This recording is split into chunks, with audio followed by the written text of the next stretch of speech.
Josephine from More Radio. Mr. President, allow me to just ask a follow-up question on what my colleague has asked. You say that you consulted from different political formation. From what we have as a people, the people who are on the streets did not have T-shirts printed with political parties, identification. Neither did they carry banners that had colors of representation of a political party. So in your broad-based government, as you have said, you've consulted and you've also had people from ODM working with you. Where is the interest of the people being featured in your broad-based government, as they are the ones who prompted us to have this change that we are having right now? Now, to my question, I want us to just take time back, from the inception of the Kenya Kwanza government. When you took the oath of office, you promised to protect the Constitution of Kenya and ensure that the justice system functions well. You protect the rule of law. When you were making your statement on Wednesday, if I'm not wrong, you told us about amendments of some few clauses of the Constitution, including Public Finance Management Act. You also talked about witness, something to do with that. That is an act of, in the Constitution of Kenya. But the populace has this question. Why would we talk about amendments? Why? Those very clauses that we have in the Constitution are not being respected. Like, I'll give you an example. Extrajudicial killings that we have seen, not unless, we can be given files of crime for the people who died. And then also, on that, we had arbitrary arrests. We also have forced disappearances, not unless also the government can explain to the people where these people are, or maybe if you have the information on that. Also, other things is that media rights and freedom, from media censorship and also being granted the opportunity to have the information needed to be given to the public. Also, another issue which I'll just say is on the commission and independent offices, like KNCHR, that is the Kenya National Commission for Human Rights, which you can be publicly held to account when you said about the numbers of people who died. And also we have IPOA, where they've been talking about frustrations in getting information that is necessary to prosecute some of the officers who had gone rogue during the protest. That is just an example I'm giving you about the Constitution. And also something else on leadership and integrity, whereby even one nominated person among those whom you've nominated in your cabinet is actually facing graft case in the EACC currently as we speak. And you talked about Singapore on development.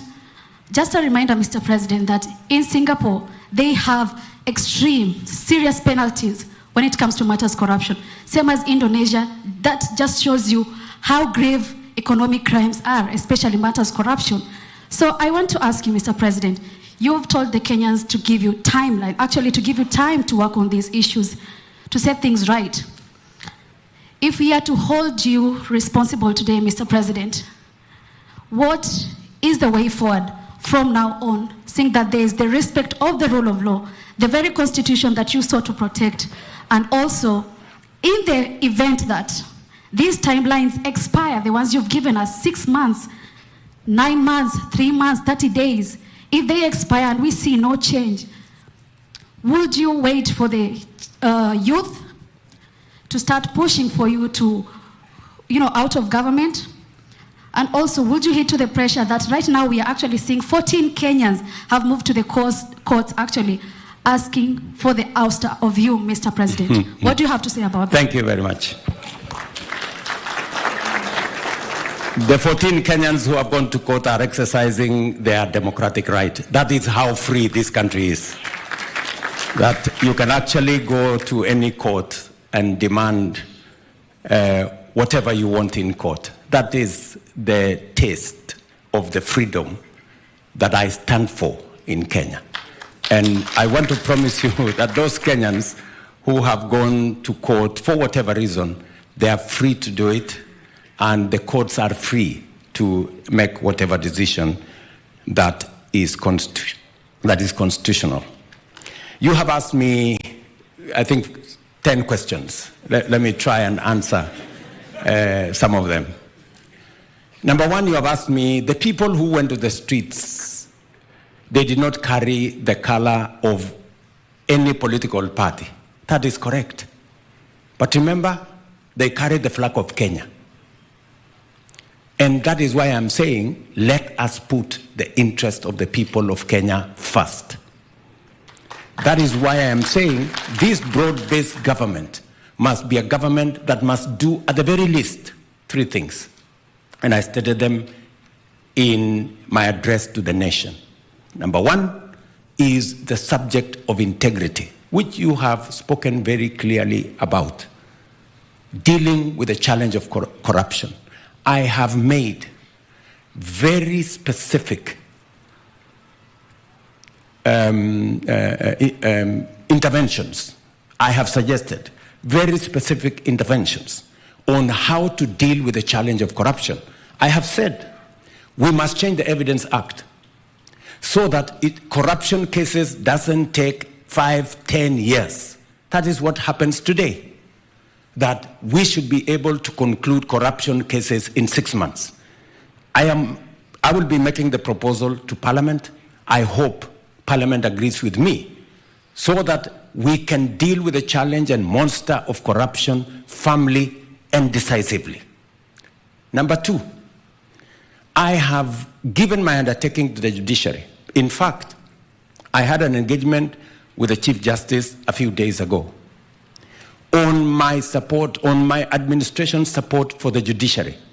It is demonstrable.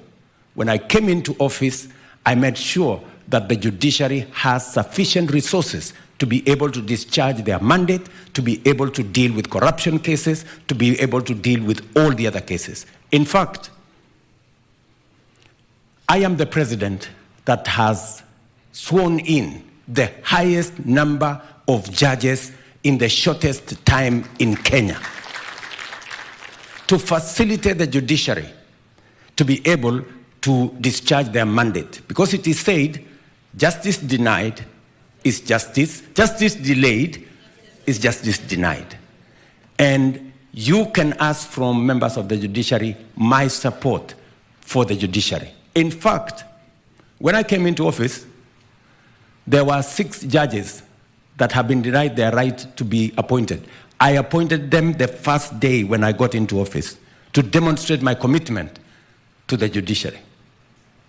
Let me also say the following, that on the subject of corruption, I am very clear in my mind, and I will mobilize resources that are available. I will mobilize every resource that is available to deal with the challenge of corruption.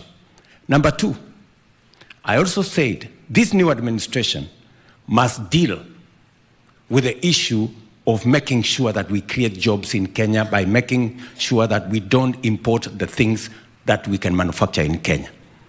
Number three, I said this new administration I'm setting up must deal with the challenge of making sure that tax expenditure, we spend 400 billion shillings every year of taxpayers' money, paying companies, paying institutions, claiming tax refunds, claiming VAT refunds, in a process that is not thoroughly clear. And I have said that going forward, we have to deal with this problem. So I have laid out a clear roadmap on what the administration I've just appointed must achieve. I know you have said we must respect the Constitution, which we must. And I gave my undertaking to the country that there will be no disappearance of Kenyans. I gave that undertaking. There will be no Kenyans in RAILA. There will be no Kenyans in Tana River. There was a time we had 30-something bodies of Kenyans in rivers. That will never happen under my watch. And I have said this with clarity. If there is any Kenyan who has disappeared, I want people to step forward and say, Kenyan so-and-so has disappeared. I would be very happy to deal with it. Because under my administration, I have said there will be no disappearance of Kenyans again. There will be no extrajudicial killing of Kenyans. I have said that with clarity. And let me also say the following, that as we go forward, we must be truthful. When the Kenya National Human Rights stepped forward with fake news and said 200 Kenyans had been massacred in Githurai, it was a flat lie. I mean, surely. I mean, a whole institution that is supposed to be self-respecting, paid for by the government of Kenya, how can they go and tell the country that 200 Kenyans had been killed, which was utter, falsehood, I hope that's not the organization you want to defend, You cannot defend an organization that runs on fake news. And I will call them out, as Kenyans should call them out. We must stick to what is true. 42 Kenyans died, very unfortunately, in the events of the last 1 month. They shouldn't have died. Some of them in situations where the police were involved. Some of them in situations where criminals were involved. Some of them in different situations. All those situations are under investigations. And I have given undertaking that the government of Kenya will support those families even as we get to the bottom of what happened in those situations. I have also undertaken that there are Kenyans who unfortunately lost property. We are also going to support them because it was nothing of their doing that occasioned all that happened to happen. Let me also say the following, that I am a great believer in the Constitution, and I will protect. I mean, many countries that have gone through what Kenya have gone through, Bangladesh, for example, they switched off the internet, they switched off the TVs, they did whatever they did. Kenya is running full steam. Internet is available every day. People are talking from all over the place. I mean, newspapers are writing whatever they want. The TV has 4 screens. They are showing what's happening in Kondele, what's happening in Suyinwea. I mean, what further freedom, surely, would you ask from me? I have the machinery to switch them off. I did not switch them off. Because I am a believer in the rule of law. And I am a believer in free media. That's why the media can go out and demonstrate and call me names and do whatever they want. Doesn't bother me. But that is what freedom is about. That's what democracy is about. So I am very clear about what Katra has said. All you have said that has really come to me is the young people who were out there did not have colors of parties or regions or communities. They had Kenyan flags. And that is why I am committed to making sure that the interests of Kenya, even as I appoint the new administration, come first. What do we do about Kenya first? So that is what I wish to say. Asante sana.